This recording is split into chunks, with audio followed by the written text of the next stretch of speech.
Another day, another stupid bonehead decision by the Liberals. Trudeau Gilbeault, the climate guy, you know, the one that was arrested for climbing a building, the Greenpeace. Trudeau Gilbeault has put in these new regulations for Canadian energy producers, the oil companies essentially, to cut production by 1/3 by 2030. The Liberal government is setting limits on how much the oil and gas sector can pollute, with a new goal on emissions targets. Like, these bonehead decisions, they're basically just trying to cut jobs without providing solutions. That's what it is every time.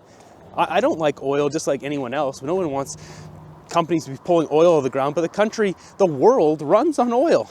Everything's made out of oil. It runs our vehicles, plastics, you know, even if it's not plastic bags, I mean, look at anything. Anything you make has got plastic on it. That's just how it is. And sure, it'd be good to cut emissions, but we need technology. We need to slowly transition. They're just using the fear of climate change to cause suffering in this country when it doesn't need to happen. A country that only produces 1 to 1.5% of the world's carbon, yet we have to be the bearers of this burden. Now, it's easy to say I don't understand it, but obviously everything's motivated by money. Are these guys all getting rich? Trudeau and his cronies, Gilbeault, are these guys all getting rich off of our backs? I don't know. I don't know. There's all these reports. Trudeau's, you know, net worth keeps skyrocketing. It was 1 million, now it's 128 million. Some people say it's 80 million. It's a lot of money to make out of nowhere. Oh, and just a question here to Trudeau Gilbeault. This community garden here, are we going to put a carbon tax on this too? Is there going to be a price on this? Do they have to pay taxes on these vegetables? I say that kind of tongue-in-cheek, but I'm actually interested. Do these people, are they expected to pay taxes on those vegetables they grow there? The country's just going to crap, man. So obviously with these new regulations put in by Gilbeault and the Trudeau Liberals, the oil and gas companies are starting to fight back. Obviously, Danielle Smith is going to fight back because she has a brain. She has no problem pushing back on Trudeau. It's nice to see a politician with a backbone. This is massive. This is unheard of in the history of Canada. It's not an emission cap. It is a production cap. And a quick side tangent here. I'll just state, because people keep saying, oh, you're a diehard conservative, blah, blah, blah. I voted for every single party throughout my lifetime here. I've voted for each of them at least once, except for that purple one, the PPC, whatever, the Purple People Eaters. Sorry, I'll keep making fun of that party until they learn a little bit about color theory. As someone who was a lead artist at Microsoft once, you don't make your party color purple. Purple is the color of Halloween, bad guys. It's a color that's associated with bad. Why would you make your party that color? And for all the ladies wearing the Lululemons that are purple, I'm not talking about those shades of purple, not the fuchsia. It's the dark purple. It's the dark, sinister purple. Step 1, hire someone who knows color theory. Step 2, then pick party colors. Anyways, now if we're to play devil's advocate here, because environment to me is the most important thing in the world. I absolutely love the environment. I'm a big-time hiker, right? You can't just impose very strict rules like that with no plan and no support. So we just look at the numbers here. They basically said 35 to 38% drop is what they're looking for.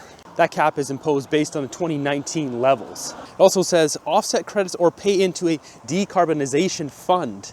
So it's like basically they're just trying to cash grab off these big oil companies now. And I think, devil's advocate, let's just have some stricter regulations on emissions, maybe more carbon capture, but we don't need to absolutely squash an entire industry that is essential for Canadians. Now this is set to be implemented by 2030, but as early as 2026. So obviously the oil and gas companies are scrambling and pushing back on this. It's just another bonehead decision. I think Trudeau Gilbeault, I don't know anything he's ever done in Parliament that's actually been good. He's just an absolute menace to our country. What this does is it says to the world stage, hey, don't go invest in Canada. There's a bunch of nut jobs running the country. We had something like 12 or 16 LNG projects in the work before Trudeau got into power, and now there's zero. Like the transparency within the government too. Trudeau Gilbeault talked to Danielle Smith just 2 days before this conference in Dubai, where she was down there, and he said nothing to her and then just drops this bomb.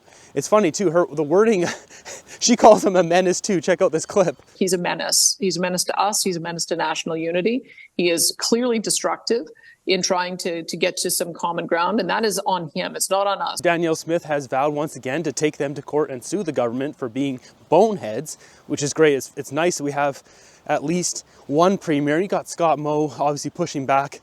Some of the other ones are more spineless, but we used to have a couple premiers here with that actually support Canadians and are pushing back on them. The government has responded to this and just said, oh, well, it's the largest emitter in Canada, and this would make a big difference. Like, sure, yeah, if you shut down oil and gas in Canada, it'll make a difference. It'll make a difference. People having to pay through the roof prices buying crude oil from foreign dictatorships like China and Russia. How is that better? China's building something like 100 coal plants a year. There's no way around climate change unless China gets under wraps. The only way is to build technology. They know this, they're not dumb. The government's not dumb, they know this. They're just using to squeeze money out of us and destroy our lives. The government is not acting in the people's best interest, and it's very disturbing. Sorry, I got nothing else here. There's not even a lot of things to joke about in here, but I'm sure you guys will leave some hilarious comments down below, as you always do. If you guys are looking for something more relaxing, I feel a little bit guilty making videos that I know people get enraged by, but people do want to be informed. I do have a silent hiking channel, which is just peaceful footsteps in the forest. I bring expensive cameras into the bush. I film the most beautiful places on earth.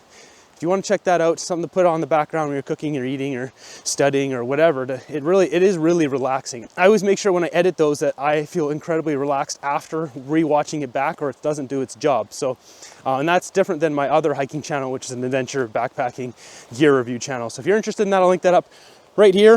If you want some more Trudeau madness, check this out, and I'll see you guys on the next one.